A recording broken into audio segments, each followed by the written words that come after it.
Mateo 6, versículo 25. A partir de ahí comienza nuestro texto en el día de hoy hasta el final del capítulo. Es un texto relativamente largo comparado con los textos anteriores que hemos venido cubriendo, pero realmente no hay otra manera de ver todo este texto que no sea panorámicamente, porque una cosa nos lleva a la otra y ya veremos cómo Dios nos ayuda a exponerlo.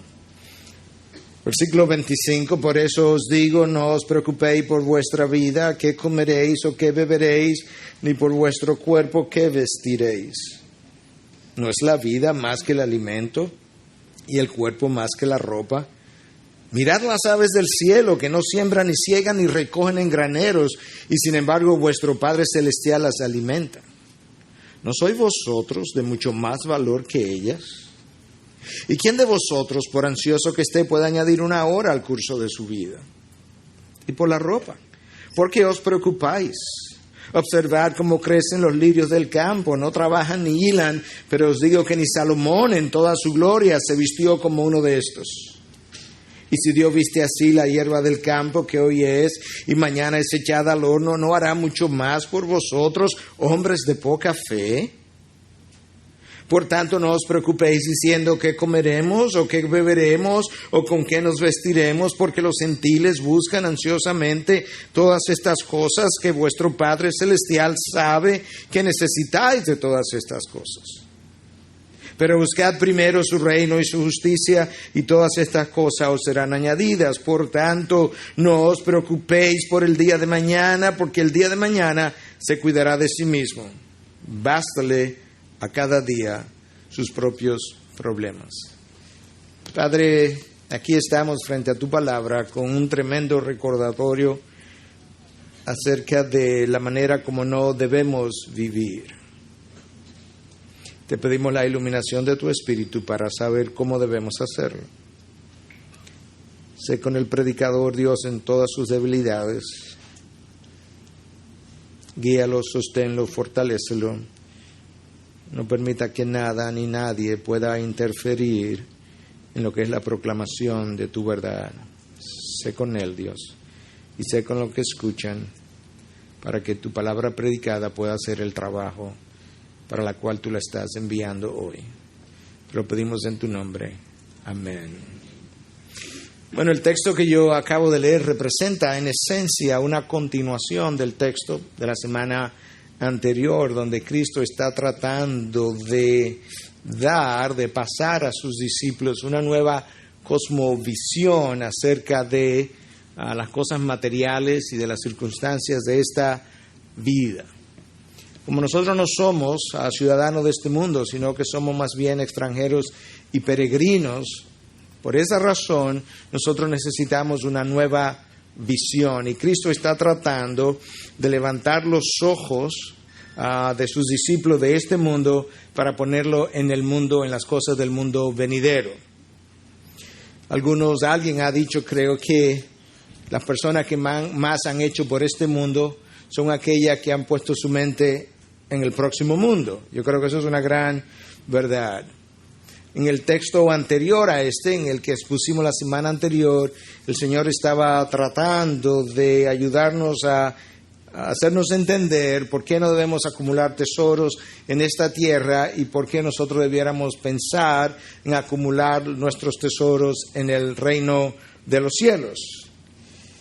Y nos decía, entre otras cosas, que cuando nosotros acumulamos las cosas en el lugar equivocado, lamentablemente nuestro corazón se va tras esos tesoros. Donde ellos están, ahí estará nuestro corazón.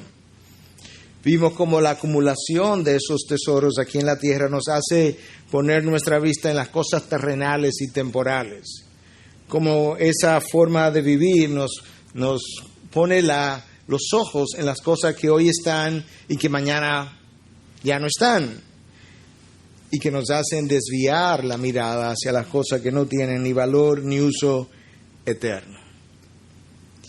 En el texto anterior, Cristo estaba ayudándonos a entender cómo el dinero compite con el señorío de Dios, el señorío de Cristo. En este texto no es tanto que el dinero compite con el señorío de Cristo, pero sí compite en mi mente con el foco de atención de mi mente y de mi vida, llevándonos a la preocupación. De manera que, nuevamente, le está tratando de ayudarnos a reenfocar la vida. Y el texto de hoy es un texto muy rico en implicaciones para la vida diaria. Es un texto muy conocido, poco entendido, poco aplicado.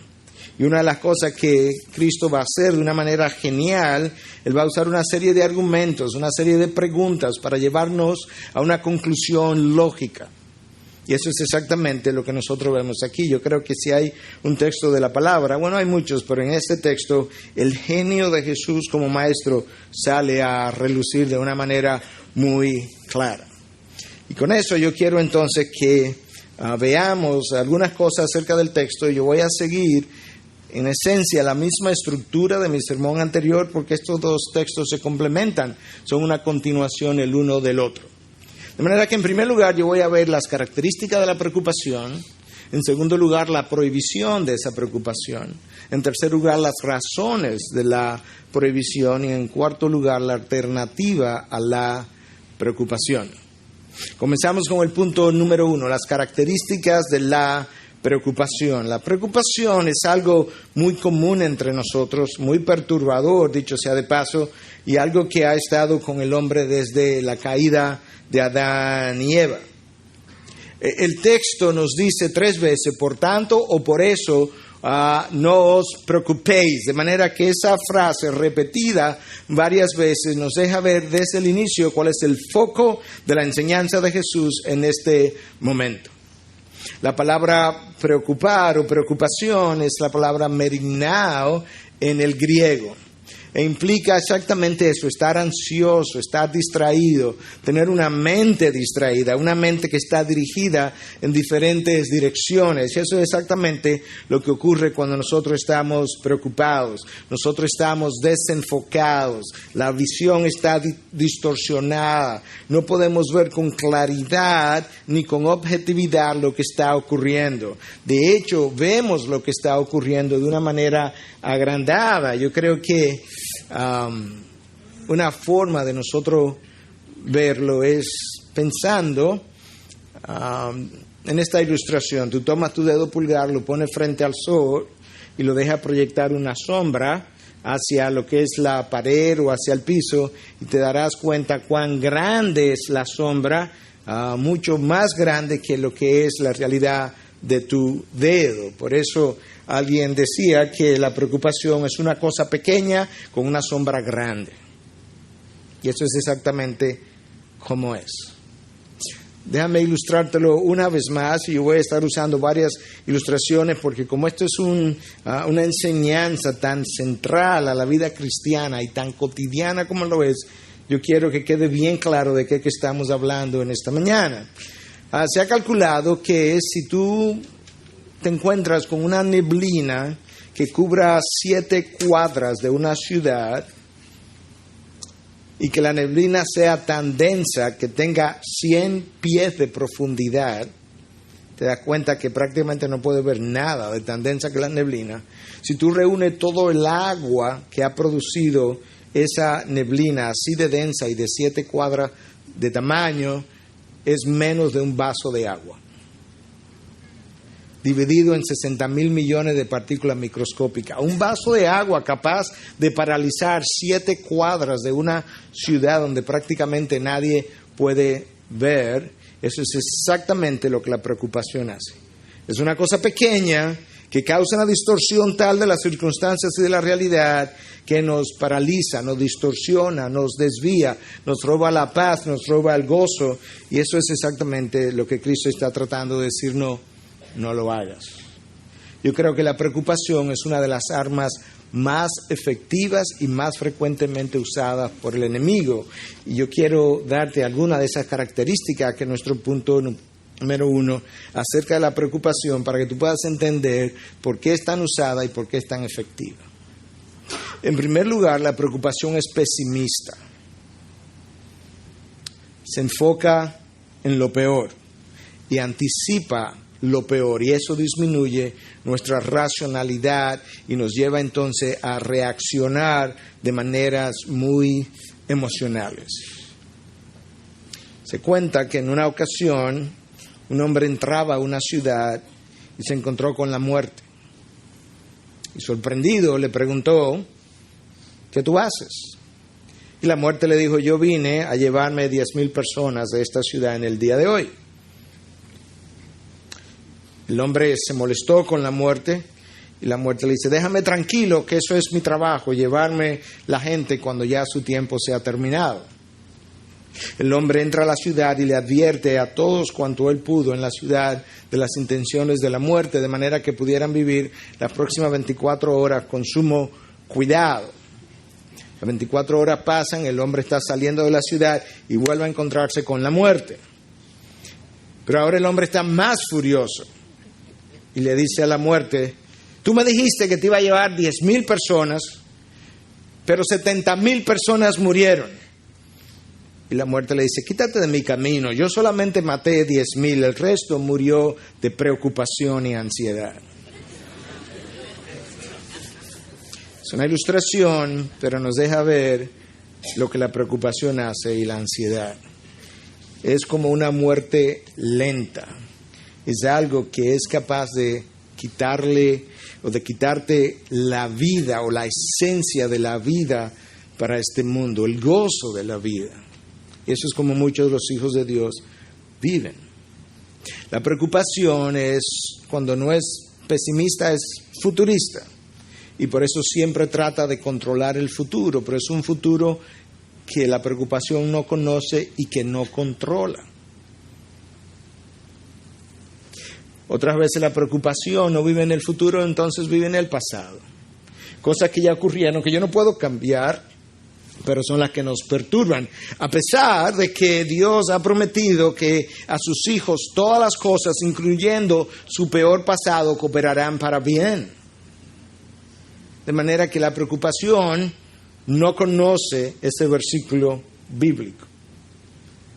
Cuando la preocupación no es pesimista, ni futurista, ni vive en el pasado, es especulativa, porque se basa en meras suposiciones que muchas veces ni siquiera ocurren.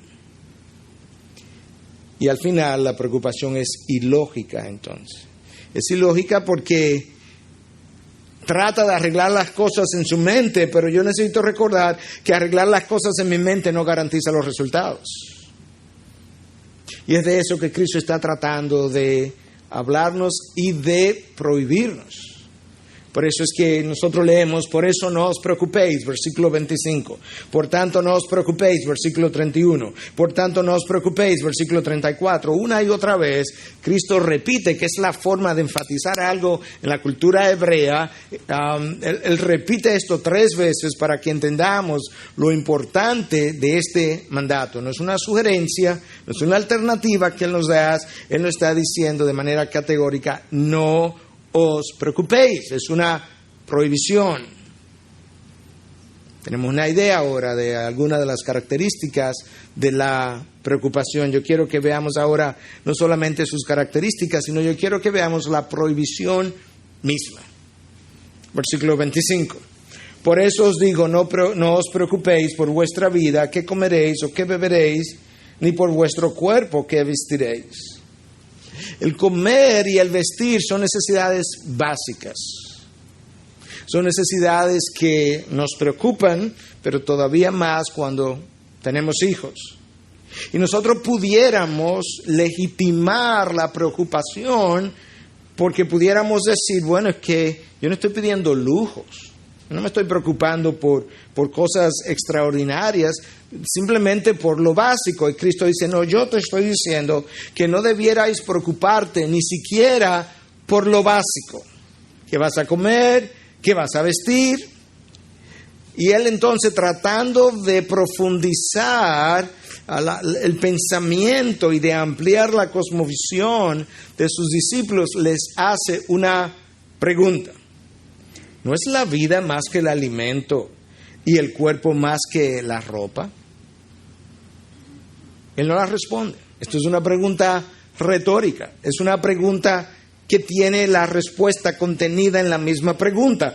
Claro que la vida es más que el alimento y el cuerpo es más que la vestimenta. La próxima pregunta sería, ¿y quién te dio la vida? ¿Y quién te dio el cuerpo? ¿Tú no crees que si Dios te dio la vida y la vida es más que el alimento, Él te dará el alimento para la vida? ¿Tú no crees que si Dios te dio el cuerpo y el cuerpo es más que la vestimenta, Dios te dará la vestimenta para el cuerpo? Ese es el argumento que Cristo está siguiendo. David, su padre, estaba muy consciente de quién le había dado la vida y quién le había dado el cuerpo. Por eso él escribe en el Salmo 139, porque tú formaste mis entrañas, me hiciste en el seno de mi madre, te alabaré, porque asombrosa y maravillosamente he sido hecho. Maravillosas son tus obras y mi alma lo sabe muy bien. ¿No estaba oculto de ti mi cuerpo cuando en secreto fui formado y entretejido en las profundidades de la tierra? David está consciente de que Dios es su dador de vida, Dios es el dador de su cuerpo, y si eso fue así y lo sigue siendo hoy, es lógico concluir que Él nos dará las cosas menores. Y Cristo lo que está haciendo con ellos es usando más de una vez, y esta es la primera ocasión, algo que en apologética, en defensa de la fe, se llama un argumento a fortiori. Bueno, ¿qué es eso, pastor? Bueno, no vaya tan rápido, yo lo voy a explicar. Un argumento a fortiori razona de esta manera. Si A es mayor que B, y A ocurre, B obligatoriamente ha ocurrido o ocurrirá. Déjame ilustrarlo. Si alguien te dice que esa persona de nombre José está muerta, tú puedes asumir con toda facilidad que su corazón se paró. ¿Cierto? Eso es un argumento fortiori, no requiere ninguna inteligencia para concluirlo. Nosotros tenemos un perfecto ejemplo en la Biblia, en Romanos 8:32. El que no eximió ni a su propio Hijo, sino que lo entregó por todos nosotros, ¿cómo no nos concederá también con Él todas las cosas? Si Él nos dio lo mayor, lo máximo, lo que Él más valoraba, aquello que representaba a su unigénito, ¿cómo se te ocurre pensar ahora que Dios no te va a dar el resto de las cosas? Bueno, esto es lo que Cristo está haciendo con ellos en el Sermón del Monte, en esta porción.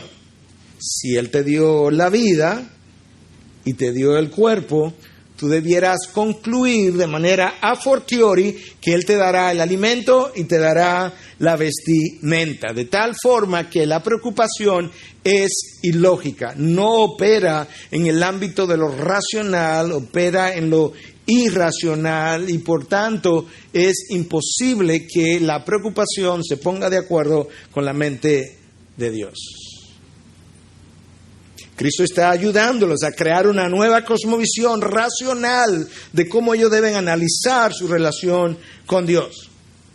Él nos da una prohibición, no preocupéis. Él nos da un argumento que lo acabamos de ver y ahora Él pasa a hacer una ilustración para afianzar lo que Él está enseñando.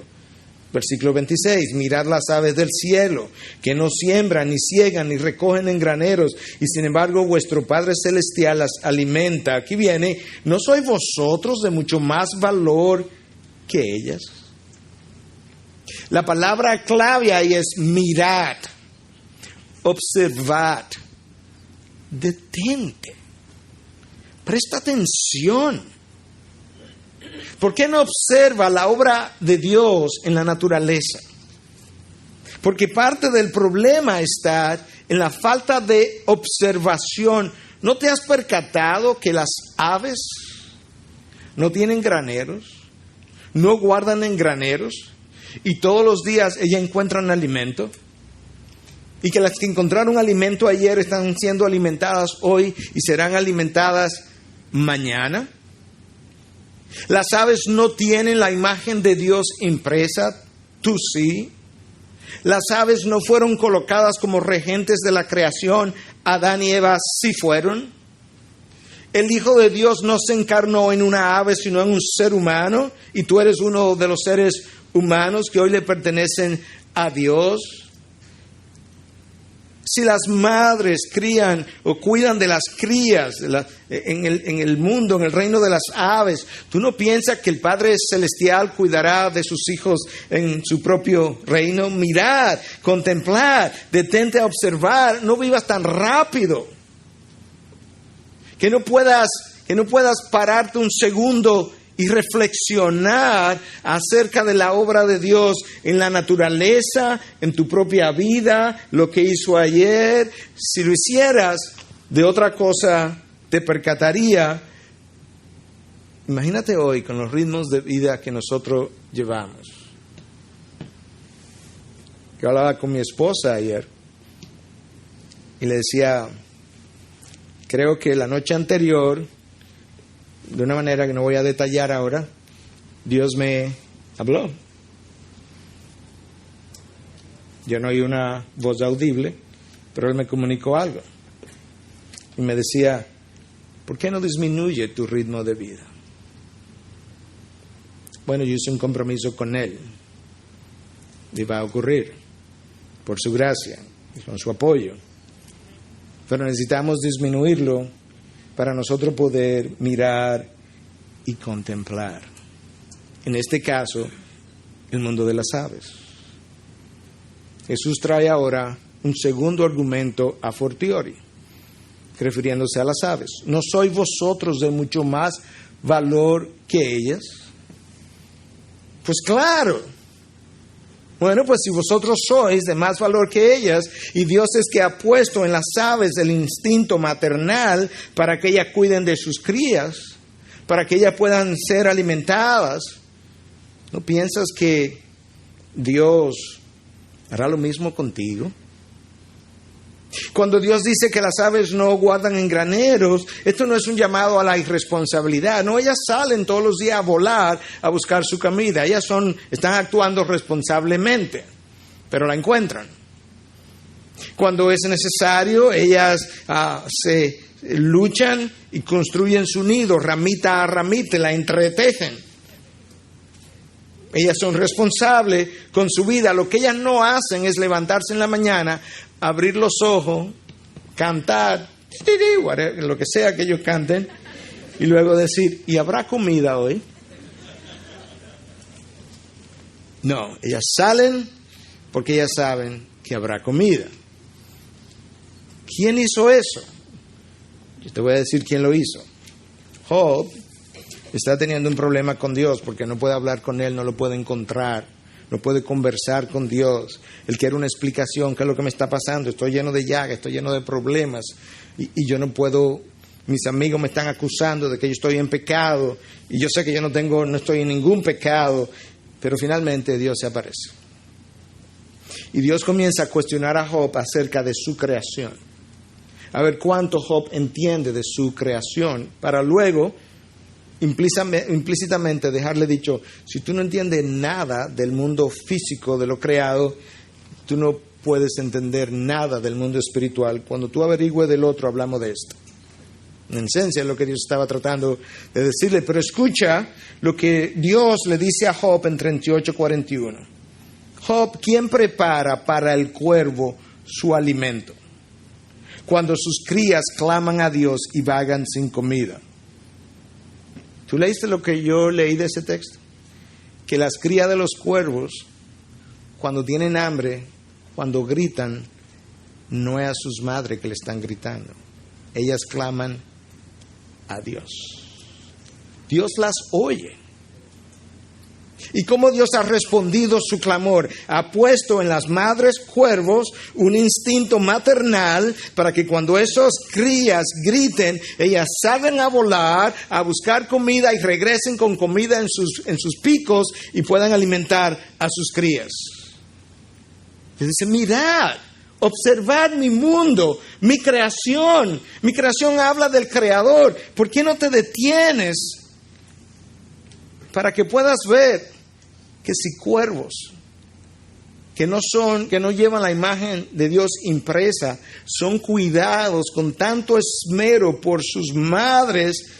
¿Qué tú piensas de tu padre? ¿Qué tú piensas de aquel que te creó? ¿Qué tú piensas de aquel que pensó en ti cuando tú ni siquiera existías y en la eternidad pasada hizo una elección tuya?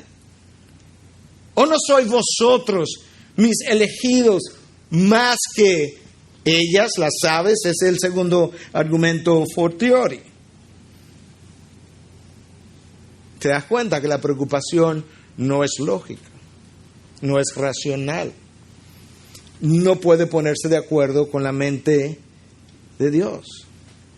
Y Cristo trata de seguir profundizando la reflexión de sus discípulos y continúa y le hace otra pregunta. Este texto tiene 8 preguntas.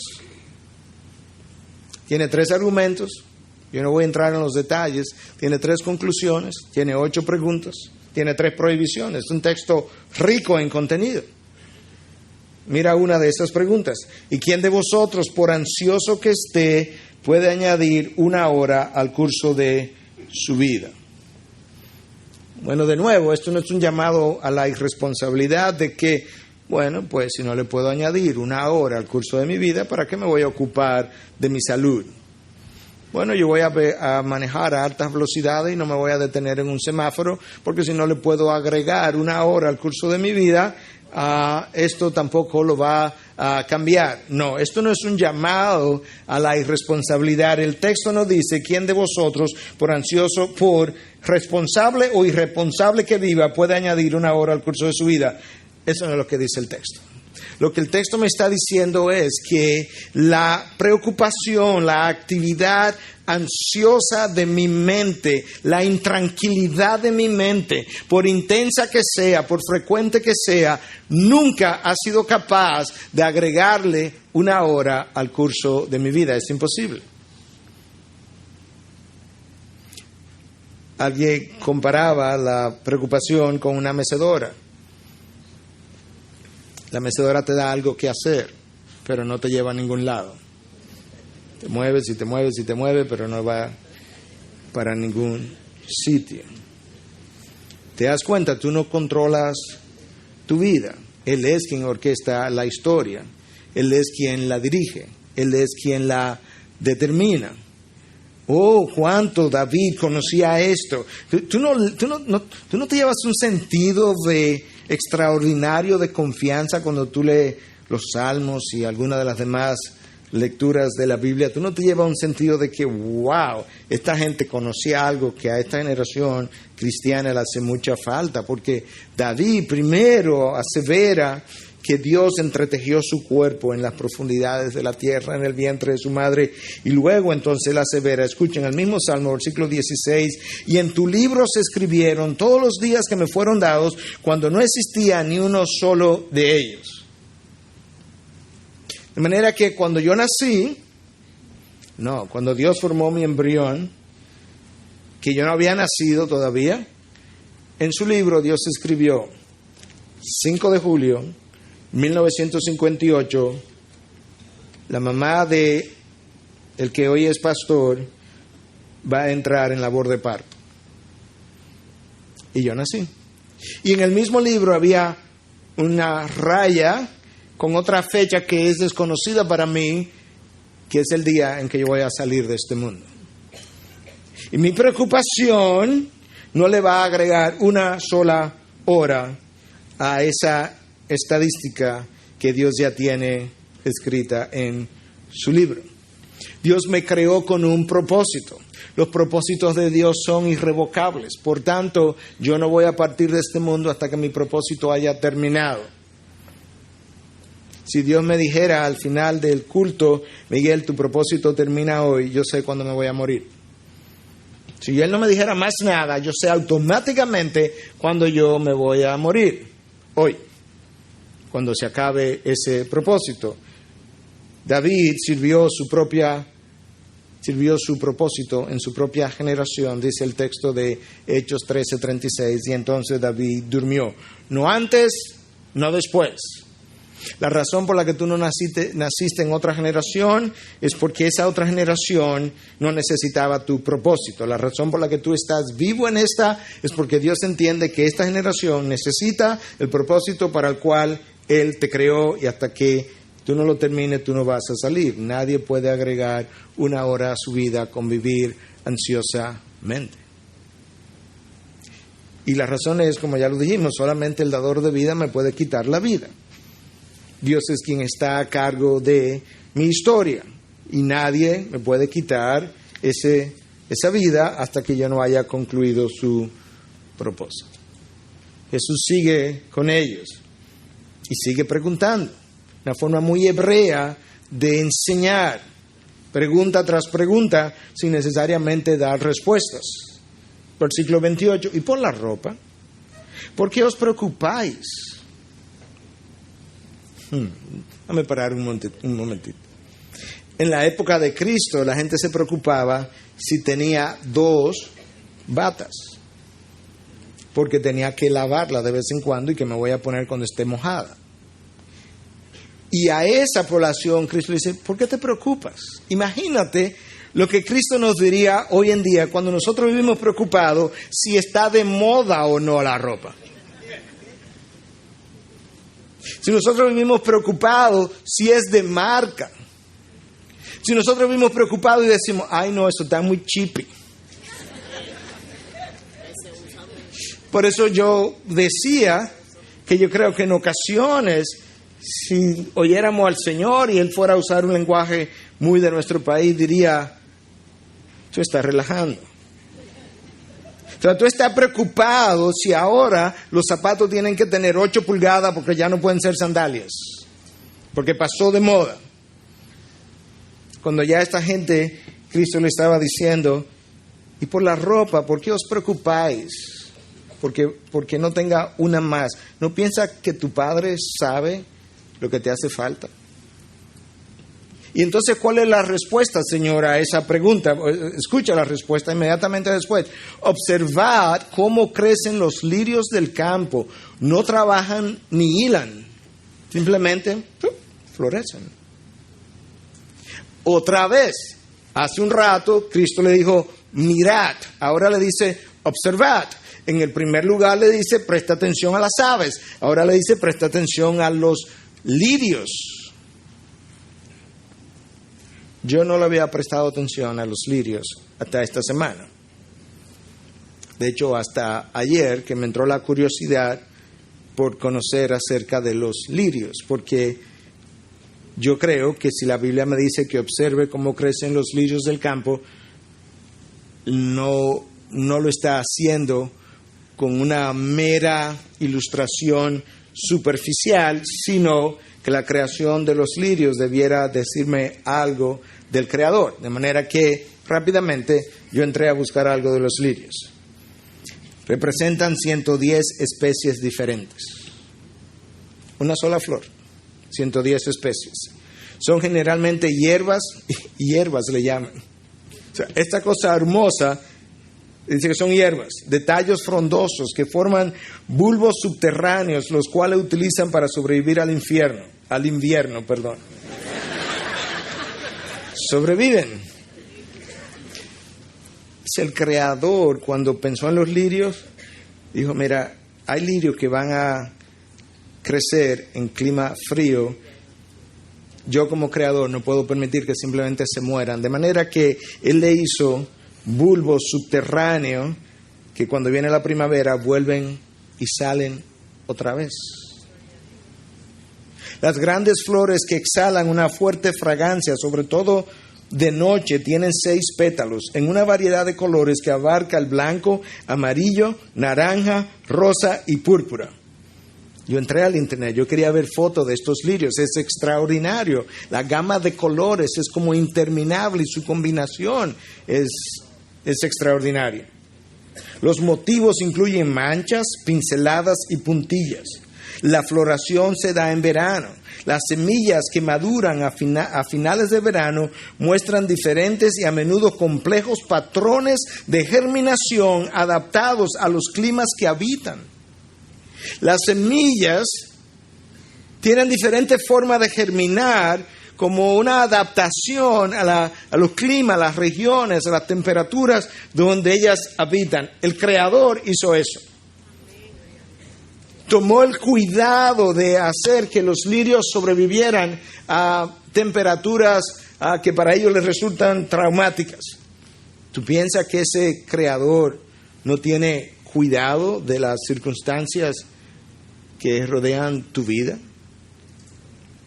Por eso Cristo dice, observar los lirios, prestar atención a mi creación. Yo me he revelado en mi creación para que mi creación hable del Creador, y yo quiero que tú preste atención a lo que yo he hecho. Mi creación habla de la abundancia de mi provisión, habla de mi benevolencia, habla de mi sabiduría, habla de mi cuidado. Mirar, observar, detente.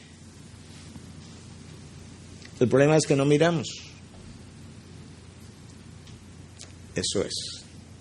No observamos, no reflexionamos ni la obra de Dios en su creación, ni acerca de la obra de Dios en mi vida, que me ha traído hasta el día de hoy. Y eso nos llena a nosotros de preocupación. Pero ¿qué resulta?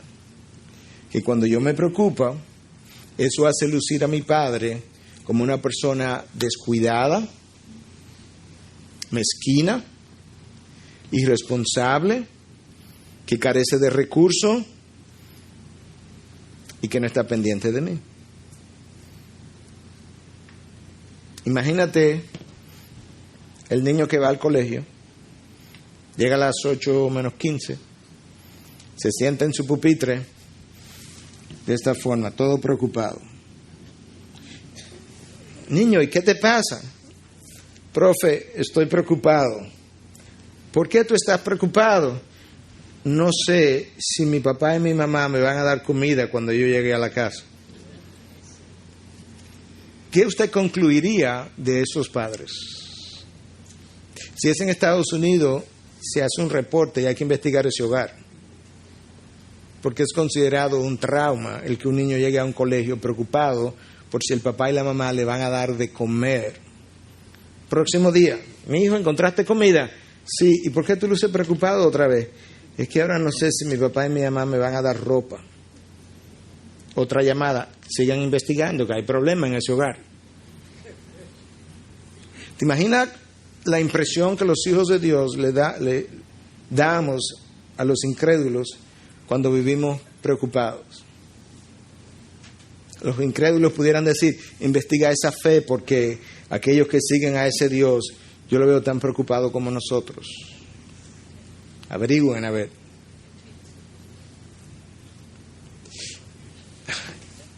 Dios luce como una persona descuidada, pero resulta que ese es el Dios que cuando le habla a Israel, y lo podemos aplicar a nosotros como creyentes todo, le dice, tú eres la niña de mis ojos. ¿Tú sabes con cuánto cuidado tú cuidas de tu ojo que no se raye, que no se contamine, que no duela? Y Dios dice, si tú quieres entender el esmero que yo tengo con tu cuidado, lo mejor que te puedo decir es que te cuido como tú cuidas a la niña de tus ojos.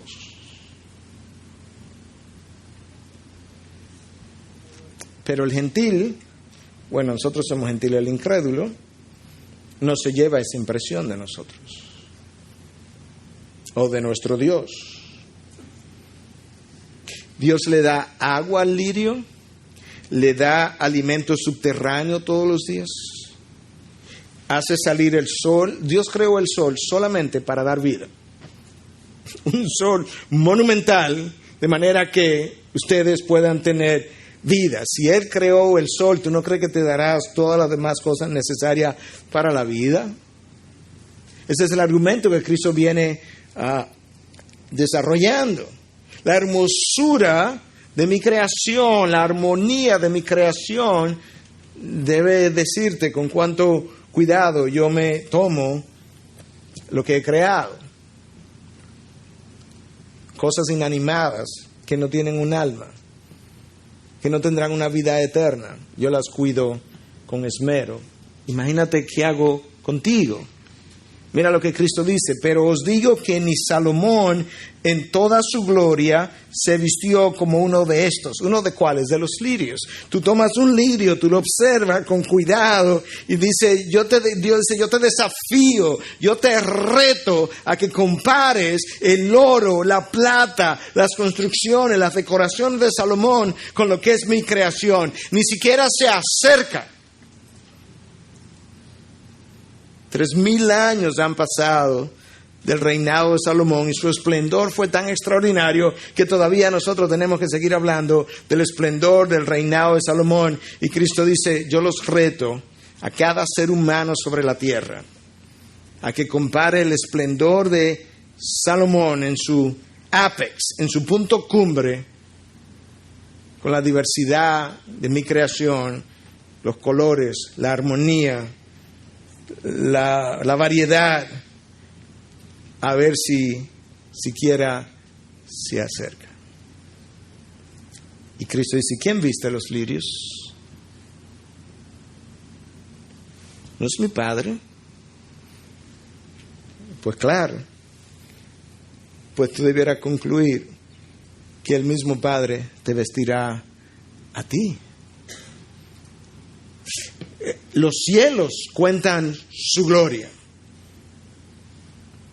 Las aves cantan su gloria. Las flores reflejan su gloria. Pero hijos preocupados no pueden hacer eso. No pueden, es imposible. Hijos preocupados disminuyen su gloria, rebajan su gloria, empañan su gloria, ocultan su gloria. Y Dios dice, yo quiero hijos que me reflejen. Vimos las características de la preocupación. Vimos la preocupación, las características de la preocupación. Vimos la prohibición misma. Hemos estado hablando de las razones, o vamos a hablar ahora, de las razones por las cuales Cristo hizo la prohibición. De acuerdo a este texto, son dos y son pesadas. Las razones de la prohibición para que nosotros vivamos preocupados. Número 1, la preocupación es pecaminosa, porque es el reflejo de algo mucho más profundo que existe en nosotros. Pastor, ¿y de dónde usted saca esa conclusión? Del texto. Versículo 30, y si Dios viste así la hierba del campo, que hoy es y mañana es echada al horno, ¿no hará mucho más por vosotros, hombres de poca fe? Romanos 14:23 me dice, todo lo que no procede de fe es pecado. La preocupación lleva a Cristo a concluir que nosotros somos hombres de poca fe, por tanto la preocupación es pecaminosa, vivimos en pecado. La preocupación pone en tela de juicio su fidelidad, su sabiduría, su paternidad, su omnisciencia, su poder, todo lo que Él es. Wow. Y Cristo está tratando de eliminar eso. Él está diciendo, escucha, la hierba está aquí hoy, mañana la quemamos, no sirve para nada. Yo puse mi imagen en ti y te hice mi hijo. ¿Tú no crees que yo voy a tener más cuidado ahora con la hierba? Ahí está contigo que con la hierba. Ahí está el tercer argumento a fortiori que Cristo hace. ¿No hará mucho más por vosotros? Hizo eso por la hierba, ¿no hará mucho más por vosotros? La preocupación es común, es natural, es humana, es normal si por normal entendemos lo que la mayoría tiene. Que eso es como se determina en medicina, por lo menos, la normalidad. Si quieres saber cuál es el nivel de azúcar o glicemia normal, tú examinas 1000 pacientes. Resulta que la mayoría tenía la glicemia, un ejemplo, en ayuna, de 70 a 100, eso es lo normal. Si normal significa la mayoría de nosotros, entonces la preocupación es normal. Lo que no es bíblica, ni santa, ni edificante, ni digna de imitar, y tampoco proclama las virtudes de aquel que os llamó de las tinieblas a su luz. Dios te hizo real sacerdocio, nación santa, pueblo adquirido para posesión de Dios, para una sola cosa. ¿Para qué? Para que proclame las virtudes de aquel que os llamó de las tinieblas a su luz. La preocupación no hace eso, la preocupación niega cada virtud del Dios que me llamó de las tinieblas a su luz admirable. Niega su fidelidad, niega su soberanía, niega su control, niega su poder, niega su paternidad, niega su cuidado, niega su benevolencia, niega su gracia, niega su amor por mí. La preocupación echa por tierra todas las virtudes del Dios que me llamó de las tinieblas a su luz. Pero Dios me dice que Él me hizo todo eso solamente para que yo refleje sus virtudes. Por tanto, hoy tenemos que asesinar la preocupación. Está haciendo lucir extraordinariamente mal a nuestro Dios. Y esa no es la función que Dios me dio. Jesús compara la hierba del campo con nosotros e inmediatamente después Él concluye: por tanto, no os preocupéis diciendo qué comeremos o qué beberemos o con qué nos vestiremos. Hasta aquí Jesús nos ha dado 3 argumentos a fortiori. Déjame repasarlo contigo rápidamente en la medida en que vamos cerrando. El argumento número 1, ¿no es la vida más que el alimento y el cuerpo más que la ropa? Bueno, pues si Dios te dio la vida y te dio el cuerpo, Él te dará la ropa y te dará el alimento. Argumento número 2, ¿no sois vosotros de mucho más valor que las aves? Si Dios cuida de las aves, tú debes asumir y concluir lógicamente que Él cuidará de ti también. Y el tercero, si Dios viste así la hierba del campo, que hoy es y mañana se echa al horno, tú debes concluir entonces que Él hará mucho más por vosotros. Entonces dijimos que la preocupación es pecaminosa.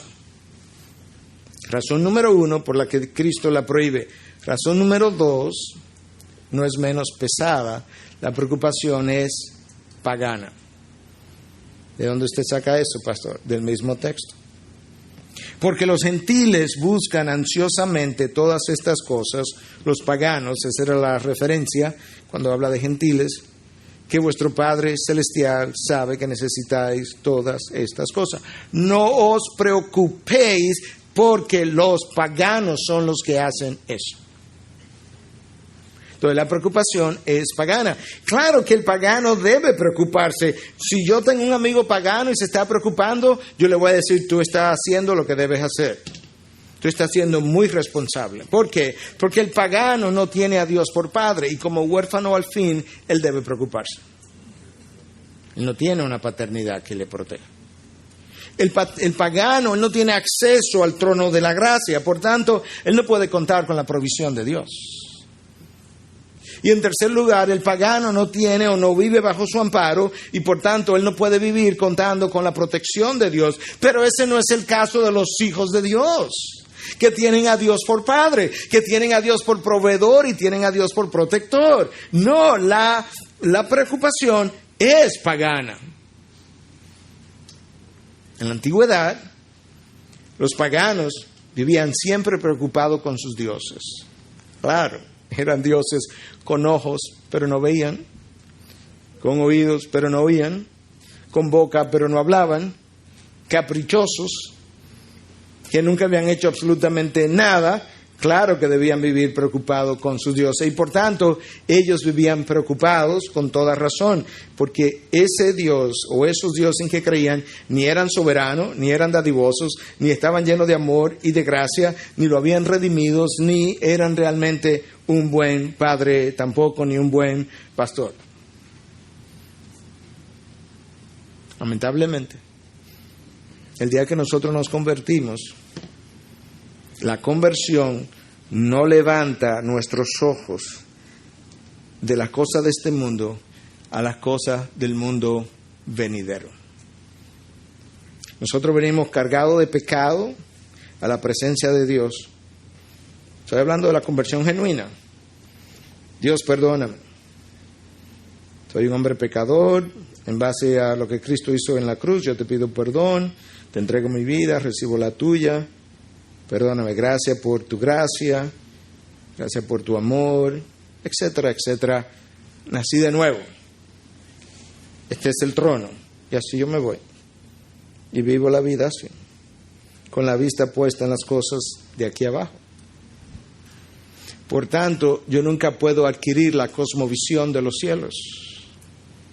Y eso es lo que Cristo está tratando de hacer en el Sermón del Monte y sobre todo en los últimos 2 mensajes que hemos estado revisando. Es tratando de levantar la vista de aquí abajo y elevarla al mundo venidero, de manera que tú y yo jamás volvamos a vivir conforme a los valores, a las concepciones, a las ideas de este mundo pasajero. Mi ojo está enfermo y si tu ojo está malo, todo tu cuerpo estará lleno de oscuridad. Y si la luz que hay en ti es oscuridad, ¿cuán grande es la oscuridad? ¿Recuerda el pasaje del domingo pasado? Ese es el problema. Mi ojo estaba enfermo con las cosas de este mundo. Yo soy convertido y mi ojo sigue mirándose aquí abajo, sigue enfermo con las cosas todavía de este mundo. Y esas son las cosas que me llaman la atención. Esas son las cosas que queremos imitar. El enemigo nos confunde, el enemigo nos distrae y nos hace creer que son las cosas de este mundo, las imitaciones de este mundo, lo que me van a ganar la atracción, la aprobación o el uso que Dios me pueda dar hacia los otros. Y Dios dice, estás errado. Son las cosas eternas, las que tienen poder de convicción, de atracción, de transformación.